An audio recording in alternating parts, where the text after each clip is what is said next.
My mom told me I wasn't allowed to speak at my dad's funeral. I've been to some funerals where they kind of do like an open mic type vibe where anyone who wants to say something can come up.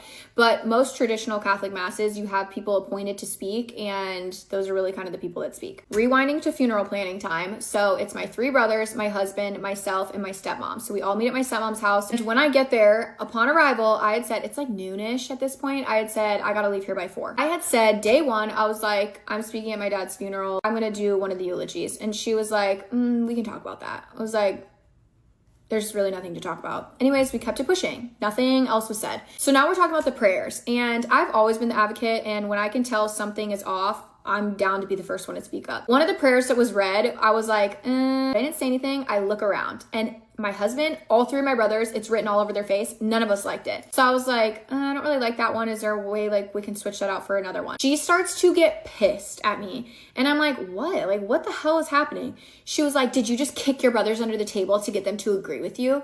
I was like, what the hell? Mind you, this has been hours at this point. So now it's like 3:45. I had already had to leave at 4. I was like, you know what? Tension's really high right now. Let's plan a second day for funeral planning. So I get up from the dining room table. I go through the kitchen, and I'm going to leave out the kitchen door. She comes to the other side, meets me at the other side of the kitchen door, and blocks me in. That's one thing about her. She doesn't necessarily hit you, but she physically dominates you. And it's very, very annoying. I don't even remember what she was saying, honestly. And I was like, please just get out of my way. Please just get out of my way. At some point, my husband literally had to intervene and was like, you need to get out of our way. We're leaving. We told you we had to leave at 4 anyway. Second day comes, we're funeral planning. We all meet back up. And now my stepmom's trying to decide who's going to do the eulogies. And I already said I'm doing a eulogy. She said, no, you're not. I said, no, there's no questions being asked here. I am doing a eulogy. She said, the only way you can do a eulogy is if you write it and let me read it first. I said again, I will be speaking at his funeral. So you are either going to carve time out for me, or I will carve it out for myself.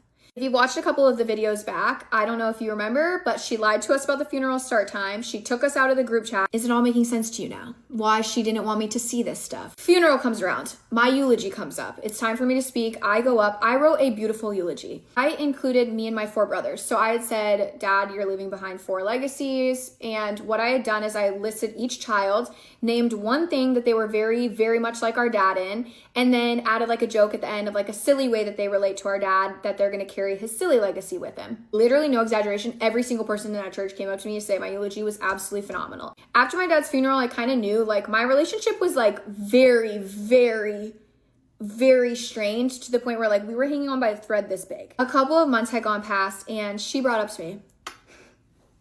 She said to me, yeah, your eulogy was really good, but is there a reason why you didn't write about me?